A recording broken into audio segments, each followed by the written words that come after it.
warahmatullahi wabarakatuh. Allahumma sholli ala Sayyidina Muhammad wa ala ali Sayyidina Muhammad. Terima kasih teman-teman sudah hadir di acara Jendela Ilmu pertama. Ini perdana nih. Bersyukur alhamdulillah kita diberi kesehatan, kita bisa diberi kesempatan sama Allah, bisa berkumpul sama-sama di sini. Semoga nanti apa yang kita dapatkan bisa bermanfaat, dan berguna bagi teman-teman, untuk keluarga dan orang-orang sekitar. Dan sebelum kita mulai, mohon maaf sebelumnya karena kita terlambat setengah jam dari jadwal yang kita tentukan. Sebelum kita, jadi untuk mempersingkat waktu, kita langsung mulai aja. Tapi sebelumnya, mari kita doakan dulu guru-guru kita yang telah memberikan kita ilmu. Kita bersalawat juga kepada baginda Rasulullah. Dan kita mulai dengan Al-Fatihah. Semoga ilmu yang kita dapatkan ini bermanfaat, berguna, dan berkah. Al-Fatihah, atau yang mungkin punya keyakinan lain boleh dengan doanya masing-masing. Berdoa dipersilakan.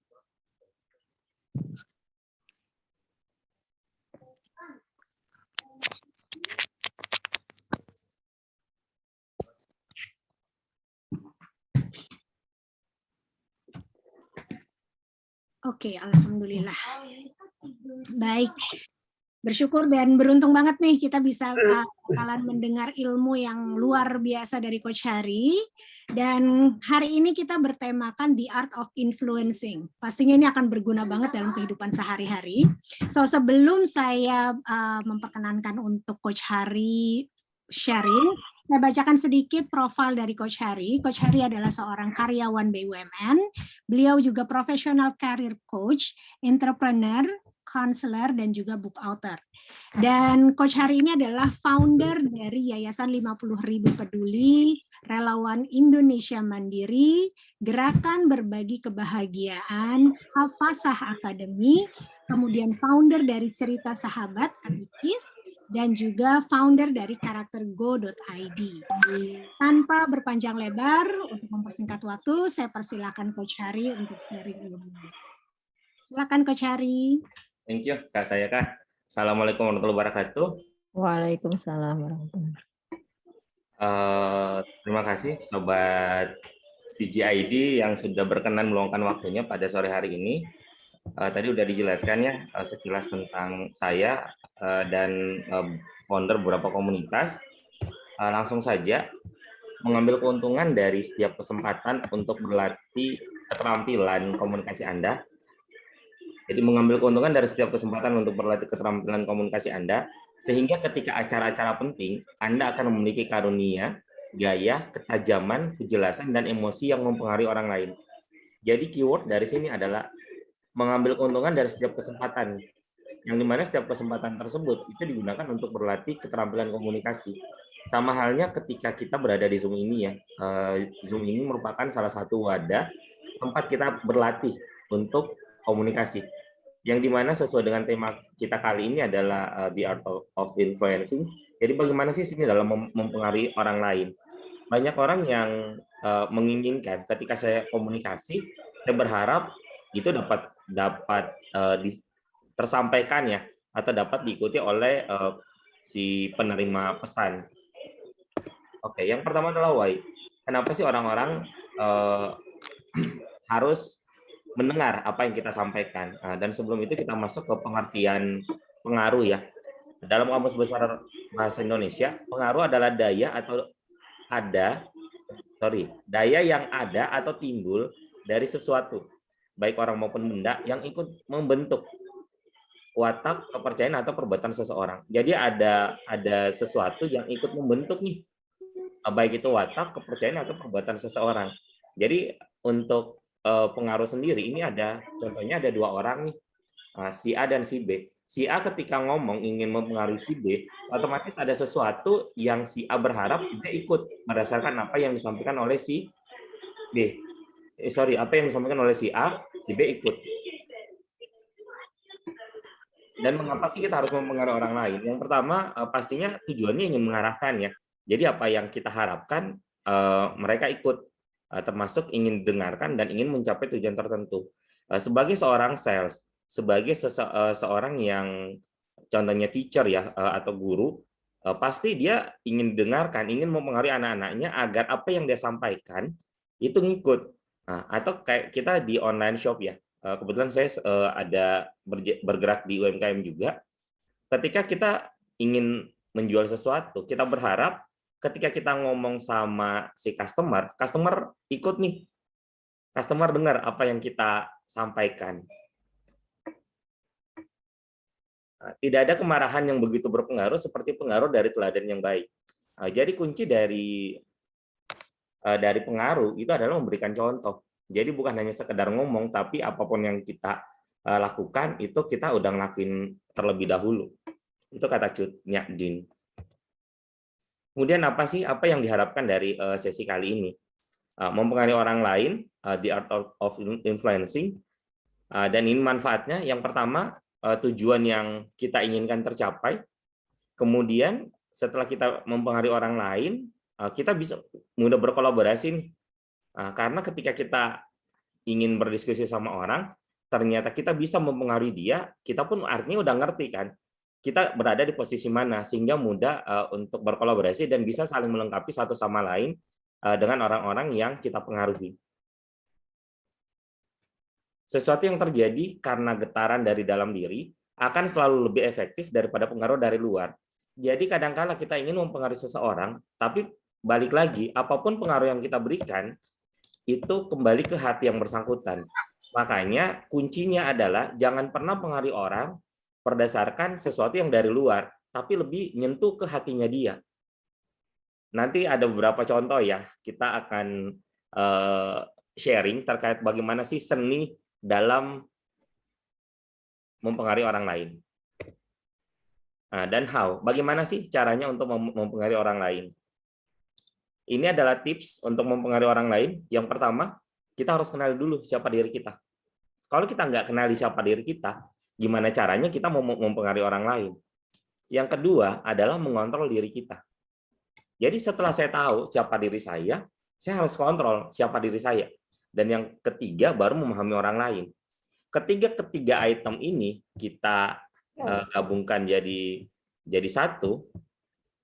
Ketiga item ini digabungkan jadi satu, inilah endingnya. Kita akan bisa mempengaruhi orang lain. Jadi kita kenali dulu siapa diri kita. Saya sebenarnya karakternya seperti apa sih?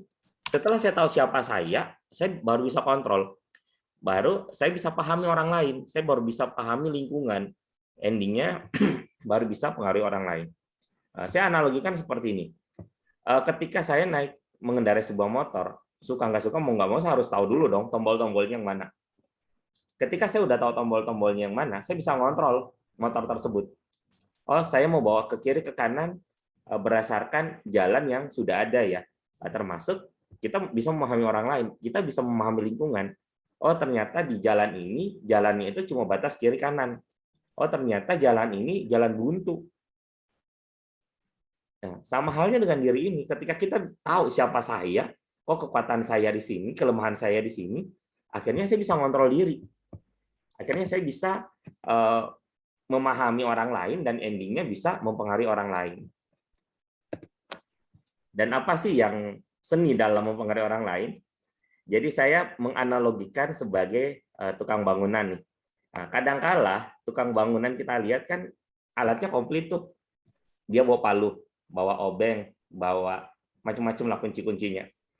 Terus ketika dia ingin ngebenerin pintu, dia kan nggak pakai palu seutuhnya kan, dia pasti menyesuaikan alat-alatnya kan. Nah, kemudian dia ngebenerin jendela atau ngebenerin kerangan air. Jadi segala sesuatu yang dia gunakan alatnya kan sesuai dengan fungsinya kan. Nah, sama halnya dengan mempengaruhi. Nah, kalau yang tadi yang tukang bangunan, kalau dia cuma palu, otomatis semua alat, semua hal yang dia lakukan, kalau dia cuma palu, dia akan melihat semua kejadian atau semua masalah yang terjadi di rumah itu sebagai paku. Kan kebayang kalau ternyata yang rusak itu cermin. Apa iya dia mau pakai palu? Nah, otomatis kan dia harus menyesuaikan penggunaan alatnya. Sama halnya ketika kita mempengaruhi orang lain. Kalau kita cuma punya senjata satu, apa iya satu senjata ini akan kita pakai ke semua orang? harusnya kita bisa menyesuaikan kondisi. Mana untuk teknik yang bisa kita pakai ke si A, mana kepada teknik si B, mana kepada teknik si C, dan yang lainnya. Oke, kita bedah satu-satu. Yang pertama, menyuruh. Apakah bisa dilakukan? Boleh tombol oke, tombol emotikonnya. Kalau menyuruh, bisa kan dilakukan? Langsung nyuruh, anggaplah ke anak, ke saudara, ke customer, langsung aja suruh. Beli barangku. Mudah kan? Atau mempengaruhi orang lain, tolong ambilin ini. Simpel kan? Untuk teknik yang pertama, menyuruh. Oke, untuk yang pertama menyuruh. Yang kedua, bertanya. Ini sudah mulai ini ya. Yang tadi kan itu dari kita kan langsung eksekusi. Yang bertanya. Untuk mencapai tujuan ini, apa sebaiknya kita lakukan? Yang kita lakukan. Kita bertanya ke dia. Secara tidak langsung, sebenarnya kita ada sesuatu yang ingin dicapai. Tapi untuk mencapai tersebut, kita masuknya lewat bertanya. Kita bertanya ke dia, tapi dia nggak sadar bahwa sebenarnya kita itu mempengaruhi dia. Salah satu yang dipraktekkan, diimplementasikan dalam kehidupan sehari-hari, itu di ilmu coaching. Ilmu coaching itu menggunakan untuk mempengaruhi orang lain dengan bertanya. Makanya coaching dikenal ini kok kayak diinterogasi ya, kok jadi kayak ditanya-tanya mulu ya. Bukan ditanya-tanya mulu, itu mencoba membangkitkan apa yang ada di dalam diri kita. Bertanya untuk mencapai tujuan ini apa yang sebaiknya kita lakukan. Itu yang kedua. Ya, yang selanjutnya menjual. Nah, kalau kita melakukan ini, maka inilah manfaat yang akan kita dapatkan bersama. Jadi ini adalah salah satu teknik mempengaruhi orang lain. Jadi bagaimana kita menyampaikan manfaatnya. Contoh, buat sobat CGID yang ikut Know Your Character, itu akan mendapatkan ABCD. Kalau tidak ikut, kerugiannya A, B, C, D. Artinya kan kita menjual itu kan, berdasarkan manfaat yang didapatkan. Yang selanjutnya, ini mengancam. Ini adalah salah satu tools juga nih, untuk mempengaruhi orang lain. Kalau kita tidak melakukan ini, maka kita akan meresikokan masa depan perusahaan kita. Nah, kadang-kala kan kepada anak kita, atau kepada saudara keluarga kita, atau teman kita ngancam ke dia. Kalau kamu nggak ikut, kamu akan dapat ini. Pernah kan ngomong seperti itu? Itu adalah salah satu teknik mempengaruhi. Tapi balik lagi, bahwa teknik ini, kalau kita analogikan sebagai tukang bangunan, dia itu cocok kepada siapa? Kita tidak bisa menggunakan teknik ini kepada semua orang. Jangan sampai teknik ini ternyata kurang tepat. Tapi ada teknik mengancam, ini tepat kepada orang-orang tertentu. Oke, yang selanjutnya, exchange. Jadi bagaimana kita bertukar? Kalau Anda melakukan ini, maka saya akan melakukan ini untuk Anda. Jadi kita tukaran, kita barter. Jadi ada beberapa pola ini ya untuk mempengaruhi. Contohnya si kecil ya. Oke, silakan ketika dia ranking 1, kamu akan dapat apa yang kamu minta dengan budget X rupiah. Otomatis kan dia ada barter kan. Itu salah satu teknik mempengaruhi. Artinya kan tujuan kita bagaimana caranya memacu dia untuk belajar, untuk berprestasi. Ketika tercapai targetnya, baru kita kasih apa yang dia inginkan. Artinya ini tukeran. Nah, yang selanjutnya adalah development, pengembangan. Apa yang akan Anda lakukan ini akan sangat bermanfaat untuk pengembangan karir Anda di masa yang akan datang. Jadi kita udah ngasih bayangan buat dia. Jadi ketika kamu melakukan ini, kamu akan dapat ini, tapi di kemudian hari, bukan sekarang. Selanjutnya negosiasi waktu. Kalau memang Anda bisa melakukan ini dalam 3 bulan, kalau tidak bisa dilakukan 3 bulan, kira-kira berapa lama yang dibutuhkan? Jadi kita nge-challenge. Kalau yang terakhir itu skopnya, ruang lingkupnya. Kalau tidak bisa dikerjakan seutuhnya, kira-kira berapa banyak yang bisa dikerjakan? Nah, jadi ini adalah teknik-teknik bagaimana caranya kita mempengaruhi orang lain. Nah, dan closing dari saya, hanya ada satu cara untuk belajar, melalui tindakan. Bukan melalui buku-buku tebal yang ditulis orang lain itu. Jadi apapun yang kita dapat, apapun yang kita alami, kalau itu ternyata tidak dieksekusi, percuma, nggak ada artinya. Sama halnya kepada Sobat CGID yang pada sore hari ini join, kalau ternyata tidak ada implementasinya, tidak ada eksekusinya di lapangan, ya nggak ada artinya. Itu aja dari saya. Selanjutnya dikembalikan ke Kak saya, Kak. Terima kasih. Oke, alhamdulillah. Terima kasih Coach Harry. Singkat, padat, tapi menohol. Oke, ada 2 poin yang saya tangkap. Sebentar ya. Oke, ada 2 poin yang sangat saya tangkap nih ya. Yang pertama adalah ternyata apapun toolsnya, karena kita punya banyak tools gitu, kita tidak akan bisa mempengaruhi sebelum kita mengenal diri kita dulu nih gitu. Jadi teknik yang paling penting dalam mempengaruhi adalah berawal dari diri kita sendiri. Dan yang poin kedua adalah yang penting kita bertindak, kita mengeksekusi nih ya. Kalau misalnya kita banyak ilmunya, kita banyak toolsnya, tapi kita tidak bertindak, sama juga bohong. Nah, teman-teman sobat CGID di sini, kita buka peluang untuk bertanya, mumpung ada Coach Harry nih, ilmunya banyak banget. Boleh mungkin teman-teman ada yang ingin ditanyakan, silahkan, boleh chat atau bisa buka open mic-nya. Ada teman-teman yang mau bertanya bagaimana sih sebenarnya gitu, bagaimana mempengaruhi orang gitu, karena ini akan penting banget gitu mempengaruhi orang pada saat kita apalagi berbisnis gitu, atau mungkin untuk orang tua ke anak itu juga sangat berpengaruh, sangat penting peranannya. Ada yang mau bertanya?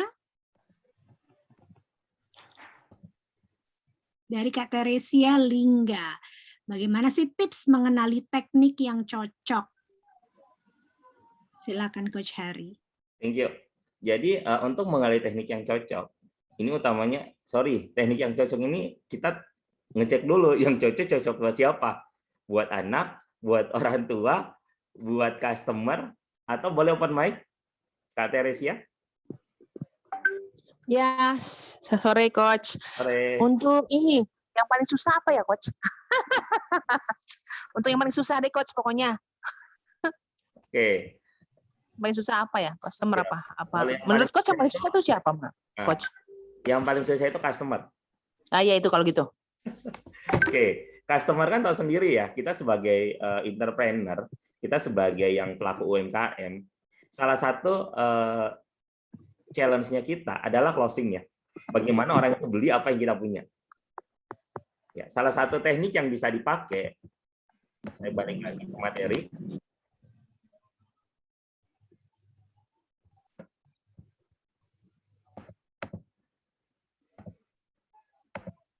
Ini udah terlihat? Sedang upload. Ya, sudah. Jadi salah satu teknik yang bisa dipakai itu adalah teknik menjual.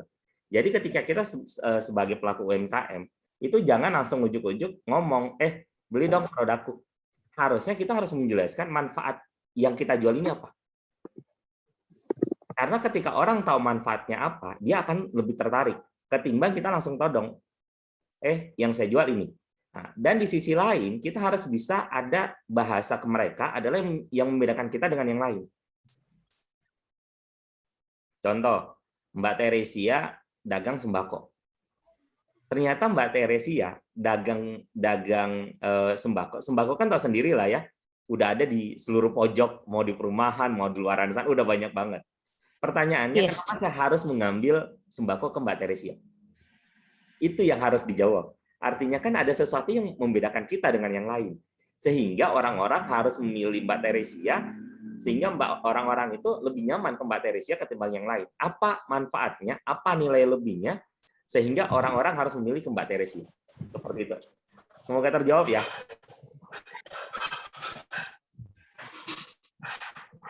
Harus ngelihat kasusnya seperti apa, baru kita bisa. Nggak ada suaranya. Halo, suara saya jelas? Jelas. Halo? Ya, halo. Halo, gimana? Sepertinya dari kaumnya deh.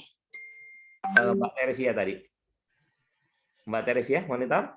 Iya, tadi agak nge-lag. Oh, iya, udah dapat jawabannya. Unique selling point ya, Pak? Ya, Coach? Ya, betul. Ya, thank you, Coach. Okay, thank you. Kak Fitriani mungkin. Oke, baik. Kak Fitriani sudah raise hand. Silakan Kak Fitriani, open mic. Ya, Assalamualaikum. Waalaikumsalam warahmatullahi. Saya mau tanya Coach, bagaimana agar kita bisa didengarkan dengan lawan bicara kita. Itu orang yang belum kita kenal, yang baru kita temui, teknik seperti apa yang bisa kita gunakan untuk mempengaruhinya. Oke, Terima kasih.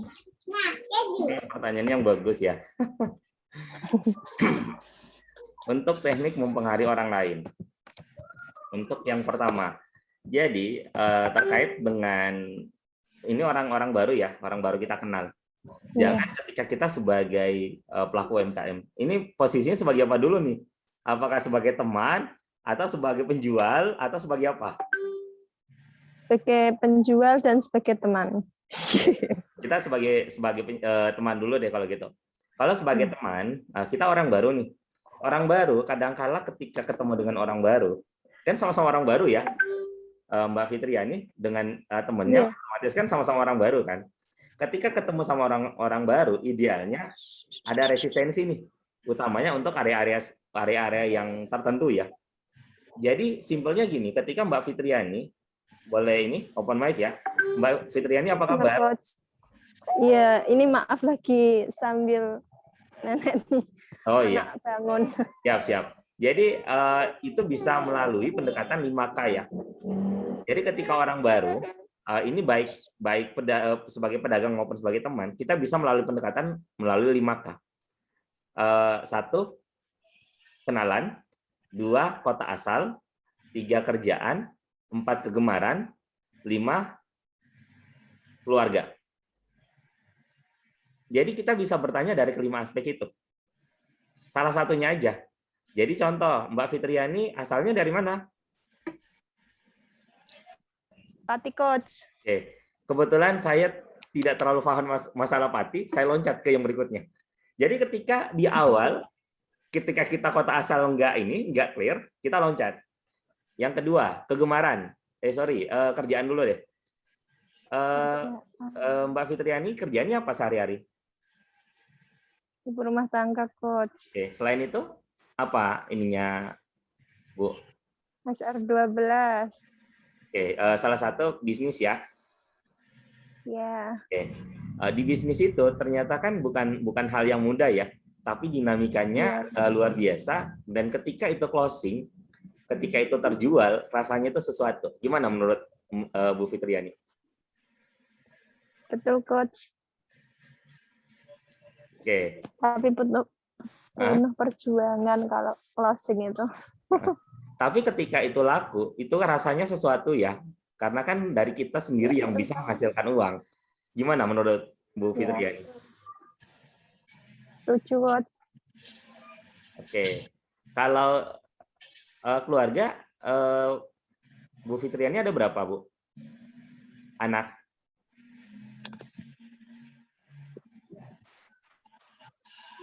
Bu Fitriani? Saya 2 bersaudara. Nah, anaknya ada berapa, Bu? Maaf, putra-putri. 2 putra, 2 putri, 1 putra. Nah, umurnya berapa tahun?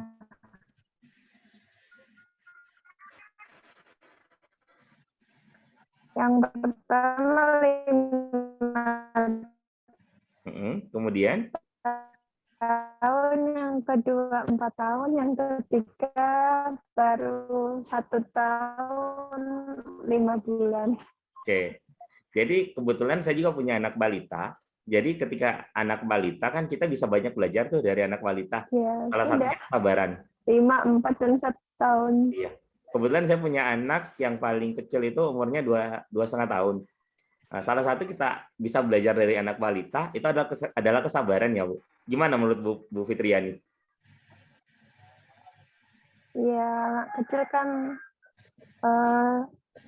rasa ingin tahunya besar, beda dengan kita. Kalau kita kan kalau gagal gitu ada mental block-nya. Kalau anak kecil kan semangat terus coba lagi sampai bisa gitu kan, Coach. Oke. Jadi Sobat CGID, kalau kita melihat percakapan saya dengan Bu Fitriani, di awal saya nanya kota asal Pati nggak lanjut kan? Karena saya sendiri awam ya masalah Pati. Jadi saya nggak lanjut. Terus yang kedua nanya kerjaan pun ketika saya diskusi sama Mbak Fitriani masih ngomongnya iya, betul, setuju. Tapi ketika ngomong keluarga, Mbak Fitriani baru saya nanya masalah anak, kesabaran, ngomongnya udah panjang kan? Pertanyaannya, Bu Fitriani nyaman nggak ngomongnya? Nyaman, Coach. Yang keluarga, tapi yang pertama sama kedua betul-betul jadi lewati. Jadi kuncinya di 5K tadi, kita coba aja. Ketika yang pertama tidak berhasil, pindah ke K kedua. Ternyata K kedua tidak berhasil, pindah ke K ketiga. Ternyata K ketiga tidak berhasil, keempat, dan yang terakhir baru yang kelima. Karena ada beberapa orang itu nggak nyaman ketika kita ngomong masalah keluarga. Ada beberapa orang nggak nyaman ketika kita ngomong kerjaan. Seperti itu. Semoga terjawab ya. Jadi untuk Bisa diulang keempat dan kelima. Oh, sorry. Satu, kerjaan, kenalan, kegemaran, kota asal, sama kenalan. Oke, makasih Coach. Thank you. Yang untuk teman tadi, yang untuk apa? Menjual seperti. Oke, contoh kayak tadi kan sebagai teman, kalian sebagai teman. Ya. Jadi itu udah langsung terangkum jadi satu, Bu Fitriani. Oh gitu, sepaket. Ya. Oke. Udah langsung terangkum jadi satu untuk baik sebagai teman baru ataupun sebagai penjual. Oh, baik Coach, makasih Semoga terjawab ya. Allah. Ya. Monggo, ada lagi? Fitriani, kita next ke pertanyaan selanjutnya ya. Di chat sudah banyak Coach Hari. Dari Kak Ike, bagaimana teknik untuk anak remaja biar menurut disuruh belajar, stop nonton Korea, biar bisa bagi waktunya. Usianya 12 tahun. Silakan Coach Hari. Oke. Sekarang kalau untuk anak remaja itu ada beberapa teknik yang bisa dipakai. Apalagi kita sebagai orang tua ya. Satu, ini udah terlihat ya. Satu, menyuruh. Tapi saranku ini dihindari ya, apalagi anak-anak zaman sekarang. Mereka itu udah nggak mau diperintah, mereka itu udah nggak mau disuruh. Yang saran yang pertama adalah bertanya. Kita bertanya ke dia.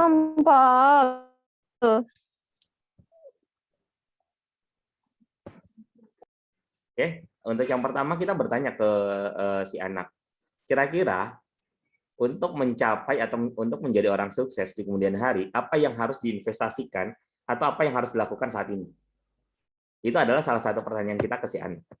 Kita bisa menggunakan teknik bertanya. Yang kedua, teknik menjual. Kita bisa menyampaikan ketika si anak melakukan apa yang sudah disampaikan di awal, dia akan mendapatkan manfaat A, B, C, D bukan saat ini, tapi buat yang akan datang. Ini teknik yang kedua yang bisa dipakai. Yang ketiga, kalau ini bisa dihindari ya, jangan mengancam. Karena kadang-kala kalau orang penuh ancaman itu kurang nyaman. Atau bisa juga yang exchange ya, exchange jadi tukeran. Kira-kira ketika anak itu berprestasi, anak itu mencapai target yang kita inginkan, apa yang akan kita berikan? Nah, kemudian ini pengembangan. Jadi ketika anak itu berprestasi, kira-kira kita akan kembangkan dia kemana? Jadi kemarin itu beberapa klien yang saya hadapi, dia menyampaikan seperti ini. Ketika saya berhasil, anak saya berhasil mencapai prestasi tertentu, saya akan memberikan dia sekolah yang tertentu juga. Contoh, masukin ke pesantren atau bisa keluar negeri sekolahnya. Jadi balik lagi ke pengembangan. Kalau ini terkait dengan waktu pembagian waktu ya. Kalau ternyata dalam 24 jam, kira-kira berapa waktu yang bisa dia sisihkan untuk belajar. Jadi jangan kita yang nodong. Jangan kita, kamu belajar jam sekian sampai jam sekian. Kita nanya ke dia, kira-kira dari 24 jam, berapa jam yang bisa disisihkan untuk belajar. Dan yang terakhir, skopnya nih, ruang lingkupnya. Kira-kira pelajaran apa yang bisa dia lakukan dalam masa pandemi seperti ini. Seperti itu. Semoga terjawab ya. Itu adalah beberapa teknik yang bisa dipakai. Terima kasih Coach. Thank you. Baik, kita lanjut ke pertanyaan berikutnya dari Kak Delvi. jika kita ingin prospek calon customer jika kita ingin prospek calon customer, berapa kali pertemuan kita bisa mengetahui siapa customer kita dan teknik apa yang jitu untuk menawarkan produk kita. Oke, Silakan. ini pertanyaan yang luar biasa ya. Ya, untuk Pak Delvi sendiri, yang pertama balik lagi ya 5K tadi. Ada orang ketika dia udah ketemu pertama kali sama orang itu udah nyaman. Tapi ada orang ternyata setelah 10 kali, 20 kali ketemu, itu belum closing-closing juga. Kuncinya adalah balik lagi di diri kita. Kita harus tahu siapa sih diri saya. Kalau saya, jadi ini saya cerita diri sendiri aja ya. Saya salah satu tipikal orang yang dominan dulu. Saya termasuk orang yang kaku, termasuk orang yang senyum di depan kamera itu bisa dihitung jari. Sekarang kan udah bosen ya, senyum mulu ya depan kamera. Jadi ketika saya ngisi acara, itu senyum aja susah. Ketemu sama orang, saya udah resisten duluan. Padahal saya ini pedagang, saya ini penjual, saya ini melayani orang-orang. Jadi balik lagi, apapun yang kita lakukan, itu balik lagi ke diri kita. Sebenarnya diri kita ini siapa sih? Kita harus kenali diri kita. Setelah saya jalani bisnis dari 2016 sampai 2000 saat ini ya, 2016 sampai 2020 itu sama sekali saya income yang saya dapatkan ya sosok aja. Net profit yang saya dapatkan itu tidak sebesar ketika saya ternyata berubah. Ketika saya sadari, oh ternyata saya ini, ketika menjual ke orang, saya to the point. Saya langsung ngomong aja, kalau mau beli silakan, nggak mau ya nggak apa-apa. Ternyata itu salah. Ternyata apa yang saya lakukan selama ini itu keliru. Termasuk ketemu sama orang, saya senyum aja susah. Akhirnya saya sadar diri, saya harus berubah. Nah, seperti konsep yang saya jelaskan di awal, bahwa untuk mempengaruhi orang lain, saya share screen lagi.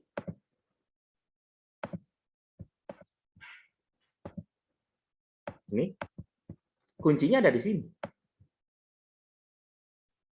Jadi bagaimana kita mengenali diri kita, mengontrol diri kita, memahami orang lain, endingnya baru kita bisa pengaruhi orang lain. Jadi kuncinya kita harus kenali dulu siapa diri kita.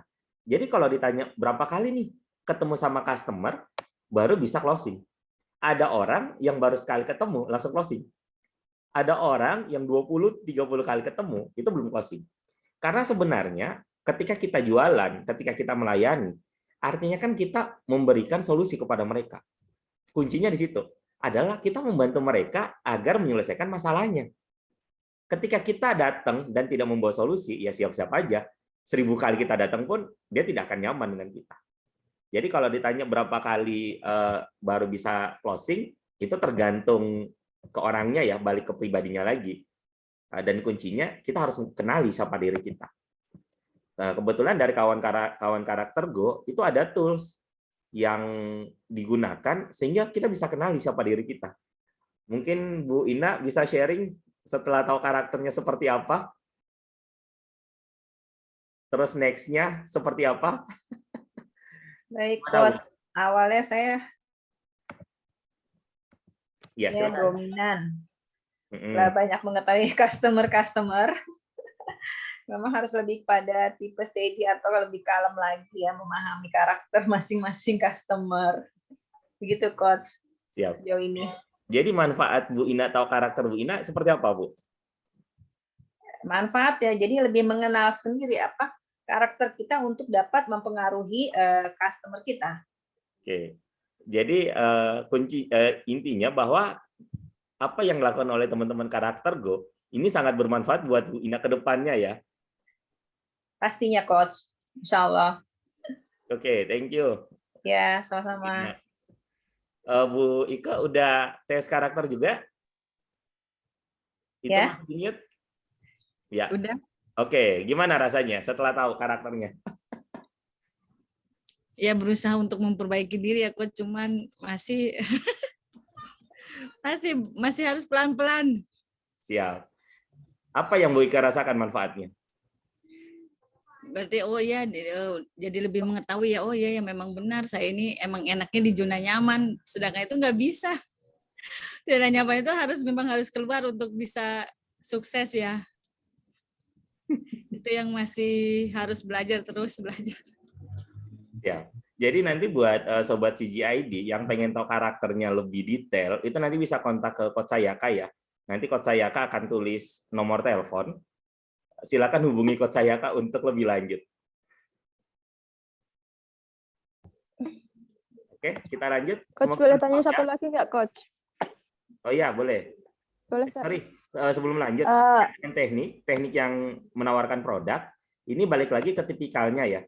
Kalau teknik produk yang kita tawarkan itu lebih asas yang teknik menjual tadi, manfaatnya dulu kita sampaikan, dan kira-kira kalau tidak beli ini, apa dampaknya, dan apa yang membedakan produk kita dengan produk yang lain. Seperti itu. Semoga terjawab ya, Pak Delvi. Monggo, silakan Bu.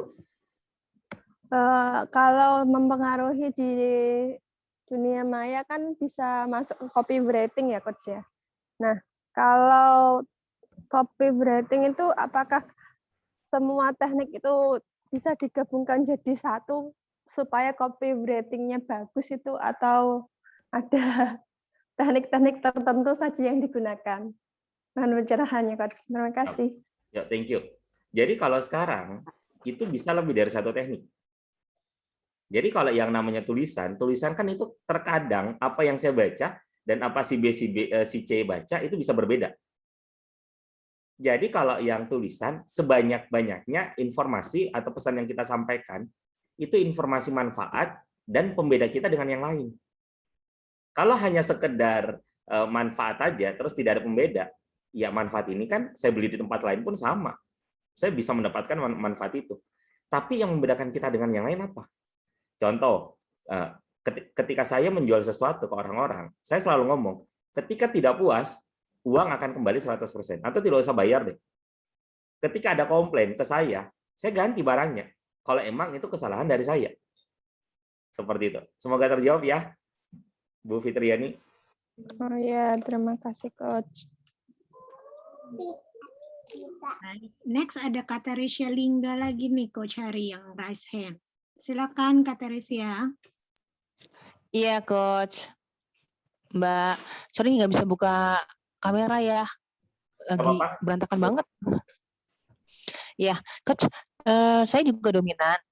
Saya pengen tahu deh, Coach, antara tadi 3 step ya, mengenali diri, mengontrol, lalu mempersuasi klien. Nah, gimana tuh prosesnya, Coach, sampai bisa akhirnya mempersuasi klien dari mengenali diri sendiri itu sampai mengontrol dan closing. Terima kasih, Coach. Oke, thank you. Jadi salah satu challenge terbesar, salah satu tantangan terbesar utamanya kita orang yang dominan, kemudian saya dominan juga, adalah melawan diri kita sendiri. Karena tipikal orang dominan rasa benarnya kuat banget. Dan kacamata saya bercerita diri sendiri dulu ya, karena kebetulan mirip. Ketika saya menggunakan kacamata, saya berharap kaca apa yang saya pakai itu dipakai sama semua orang. Ternyata kita tidak bisa memaksakan kehendak. Kalau ternyata customer itu nggak nyaman, ya udah. Artinya kitanya yang perlu meluruskan diri. Contoh, saya ada usulan nih dari klien. Saya, Pak, minta tolong dong, saya pengen didesainkan seperti ABCD. Udah tak susun. Terus saya ngelihat kayaknya ada yang salah deh ini. Kok estetikanya kurang bagus? Nah, terus saya sampaikan ke dia nggak terima. Saya nggak mau, saya tetap aja menggunakan desain yang sama. Ketika meskipun kita tahu itu salah, apakah ya kita tetap ngotot ke orang itu? Kalau orang dominan biasanya suka memaksakan kehendak, terkesan ya. Apa yang ditahu itu pengen dipaksain. Meskipun kita tahu, meskipun kita benar, ya tetap aja kemauan klien yang nomor satu. Tadi saya sempat baca salah satu quote ya. Quote-nya itu ngomong kayak gini, bahwa konsumen itu adalah segalanya. Konsumen itu adalah rajanya kita. Konsumen itu segala-galanya.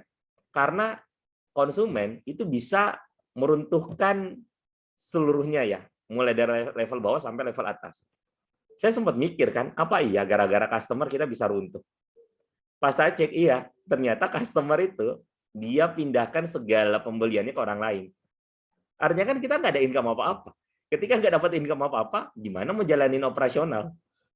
Jadi apapun yang kita lakukan ya tetap balik ke konsumen, kita memberikan solusi, kita memberikan layanan yang maksimal ke mereka. Semoga terjawab ya, Mbak Teresia. Oh, satu lagi. Siap, Coach. Terima kasih. Ya. Satu lagi tambahan, ketika untuk berubah, kuncinya itu latihan. Ingat yang quote terakhir, apapun yang kita punya, kalau kita nggak pernah latih, itu nggak ada artinya.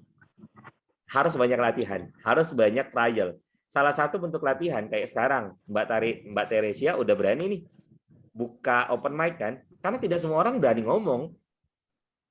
Banyak yang selalu ngomong, saya ini pedagang, saya ini penjual. Tapi ngomong aja susah. Itu kan salah satu tantangan kan? Itu yang harus dibenahi. Jadi kalau emang kita merasa saya ini pedagang, gimana caranya kalau kita sebagai pedagang itu harus bisa ngomong di depan umum. Kalau sekarang UMKM kan skalanya masih kecil katanya. Benar, tapi ketika dapat ternyata kliennya itu corporate. Kita diminta presentasi di depan BOD-nya. Apa iya kita pinjam orang lain untuk menjelaskan? Idealnya kita udah mulai dari sekarang berlatih. Ketika kita menjadi seorang entrepreneur yang besar di kemudian hari, kita udah siap dari sekarang. Seperti itu. Semoga terjawab ya. Thank you. Siap, Coach. Terima kasih, Coach. Oke, next-nya ada dari Kak Budi Yulianto. Assalamualaikum Mas Hari, satu angkatan BKJT7 Indonesia, salam dari Palembang. Satu pertanyaan Mas, pada saat merasa diri kita di posisi sebagai penjual dan seakan-akan selalu diposisikan pada posisi ancaman, sedangkan kita telah melakukan sesuai apa yang ada pada diri kita, sehingga kita bisa bermanfaat. Sesuai apa yang ada pada diri kita sehingga kita bisa bermanfaat buat orang lain dan tidak merugikan untuk semua pihak. Maaf kalau terlalu panjang nih Mas, biasa sering sharing to work. Wassalam. Oke, thank you. Kak Budi, ini kebetulan kawan seangkatan. Jadi terkait dengan ketika kita dalam posisi penjual, yang namanya customer di luaran sana, itu banyak banget ragamnya. Ada customer yang ternyata ngikut, kita ngomong A, dia ngikut A. Ada customer kita ngomong A, dia nggak suka, dia maunya B. Nah, pas kita kasih B, ternyata dia nggak suka juga, dia maunya C. Ketika kita kasih C, dia nggak suka juga, dia maunya D. Ujung-ujungnya kan itu salah satunya nguji kesabaran kita. Kunci sebagai seorang pedagang atau penjual itu tidak boleh marah. Ketika kita marah, efek dominonya dia nggak akan datang lagi ke kita. Dia akan ngomong ke orang-orang bahwa kita itu ternyata pemarah. Padahal realnya itu tidak seperti apa yang dia sampaikan kan. Tapi biasanya customer itu lebih percaya omongan customer ketimbang penjual. Jadi tugas kita adalah menjaga nama. Contoh, saya ini pernah ada jualan, si orang ini udah minta tuh, tolong dong saya mesen dua lusin baju dengan model sekian. Udah tak siapin, barang udah saya terima, saya tinggal mau nganterin, tiba-tiba masuk WA-nya. Mas, sorry ya, batal. Kebayang kan? Barang sudah saya mau anter, posisinya pas depan rumahku. Di waktu saya tugas di daerah, posisi pas depan rumah, tinggal saya mau nganter. Dia ngomong, sorry, batal. Saya tidak berpanjang. Karena kalau saya mau marah, saya mau ngomel, ujung-ujungnya apa? Artinya kan next-nya dia nggak akan beli lagi ke saya. Artinya barang ini tak keep, tak simpan aja, tak jadiin barang promosi kah, atau tak jadiin barang untuk pakai sendiri. Karena kebetulan kalau baju kan itu bisa dipakai sendiri ya. Jadi kebetulan ukurannya kalau memang ada cocok dengan saya, ya udah tak pakai aja, atau tak bagi-bagiin ke orang-orang sebagai bahan promosi. Jadi kuncinya ketika kita dalam ancaman, bukan ancaman sih, itu tergantung persepsi kita ya. Apapun yang dilakukan oleh customer, kita diancam atau kita enjoy, itu tergantung kita yang menentukan. Ketika saya ditekan sama customer, contoh, ada target dapat orderan nih 400 piece dompet kulit. Ketika saya dapat orderan 400 dompet kulit, saya udah estimasi nih. Saya bisanya ngerjain ya paling cepat itu 2 minggu, paling cepat. Dia minta nggak bisa, saya mintanya 1 minggu. 1 minggu setelah saya hitung-hitung, saya nggak bisa. Mending kalau kita tidak mampu, jangan ngomong mampu. Kalau kita terlalu paksakan, oke saya ngambil 1 minggu, padahal udah paling cepat 2 minggu. Pada saat di hari ke-5, ke-6, ke-7, kita udah pasti ditanyain. Kita pasti, gimana progresnya? Oh belum selesai, oh belum selesai. Ketika belum selesai, ini efek dominonya ke namanya kita. Dia pasti nggak puas, meskipun barang kita bagus, pasti endingnya nggak puas. Jadi balik lagi, kalau tidak sesuai kompetensi kita, kemampuan kita, mending ditolak di awal. Biasanya dapat customer, salah satu tipikalnya itu dikit-dikit nanya. Jadi udah kayak minum obat ya, 3 kali sehari ya. Pagi nanya, siang nanya, malam nanya. Kita sebagai penjual kan kadang-kala risih ya. Ini orang kok nggak sabaran banget ya. Ya kita nggak boleh marah. Kita posisinya ini sebagai penjual. Contoh, kebetulan saya salah satu karyawan ya. Di kantor ketika saya punya timku itu ternyata jadi customerku. Kan kebayang kan, yang biasanya saya minta tolong ke dia, ini kebalik, dia minta tolong ke saya. Kan kebayang, gimana caranya saya harus bisa menyesuaikan diri. Tapi ketika kita berdagang, ketika kita berusaha, itu teknik mempengaruhi itu banyak banget ilmunya. Akhirnya salah satunya, ya kita harus rendah diri. Tapi bukan merendahkan diri ya, rendah hati. Jadi ya siapapun itu kita harus layani. Entah itu pimpinan di perusahaan, entah itu dia driver, entah dia office boy, ya udah kita layani. Dia sebagai customer kita. Jadi jangan ada pembeda, oh karena ini level atas yang order, saya harus memberikan layanan terbaik, nggak bisa. Sebagai seorang penjual harus profesional.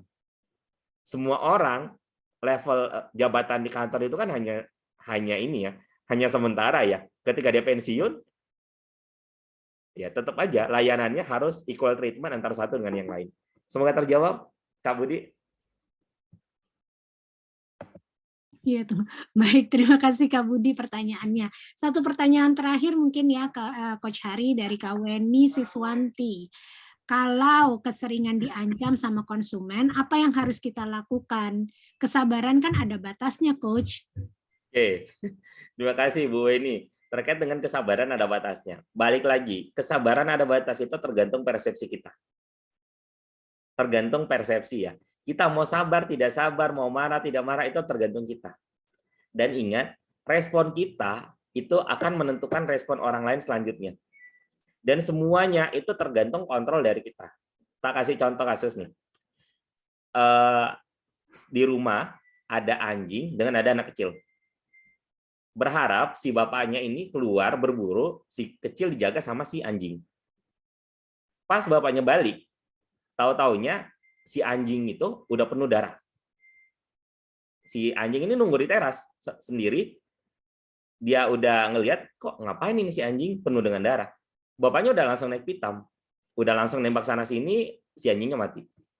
Pas masuk ke dalam, ternyata di dalam itu ada seekor serigala udah mati duluan. Anaknya ada di pojokan. Artinya si anjing ini dia mati-matian membela melindungi si anak sampai si serigalanya mati. Artinya itu balik lagi ke kontrol diri kita. Kalau kita ternyata tidak bisa terkontrol, ujung-ujungnya menyesal kan? Kenapa kita membunuh si anjing? Padahal si anjing ini yang udah nolong anak kita, melindungi anak kita. Begitu pula dalam bisnis. Dalam bisnis itu terkesan ada customer yang ngeyel, ada customer yang luar biasa, ngomelnya luar biasa, tekanannya luar biasa, ancamannya luar biasa. Tapi ketika itu berhasil, ternyata 2-3 orderan berikutnya dia dapat orderan yang luar biasa. Ternyata dia bisa bisa berkali-kali lipat dari customer yang biasa. Dan ternyata dia menjadi customer priority-nya kita. Itu adalah efek domino kan? Kita nggak tahu. Jadi siapapun itu tolong berikan layanan terbaik. Semoga terjawab ya. Jadi intinya kesabaran tidak ada batasnya. Thank you. Bagaimana Kak Weni, kesabaran itu tidak ada batasnya ternyata. Ya, thank you Coach. Baik, terima kasih. Mungkin tadi pertanyaan penutup dari Kak Weni. Sebelum kita tutup acara webinar ini, mungkin Coach Hari ada closing statement. Oke. Yang pertama terkait dengan mengenal diri sendiri ya. Kebetulan ini dari karakter Go.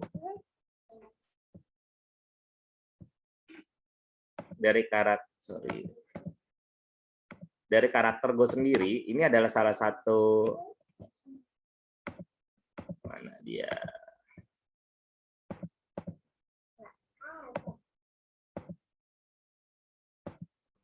Udah kelihatan?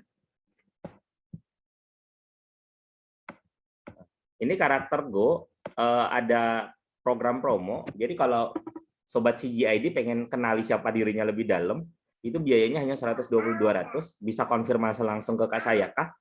Dan beberapa orang sudah merasakan dan manfaatnya, tadi Bu Indah udah sampaikan, Bu Iko udah sampaikan, termasuk saya pribadi sih.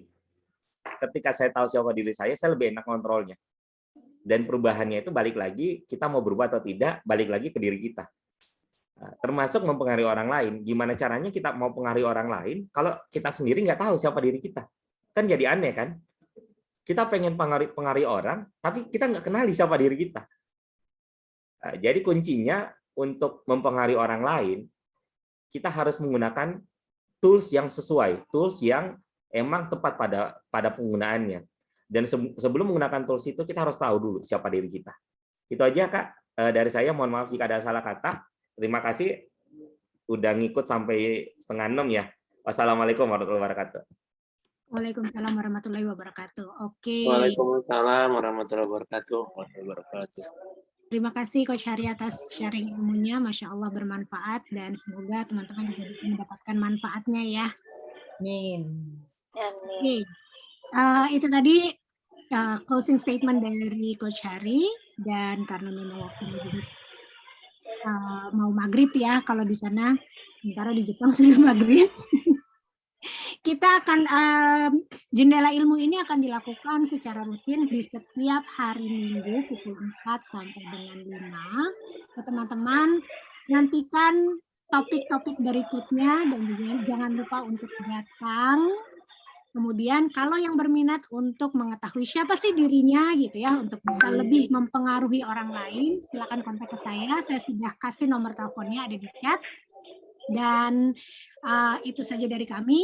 Kalau ada kebaikan itu datangnya dari Allah Subhanahu wa taala, dan jika ada kesalahan itu datangnya dari kami.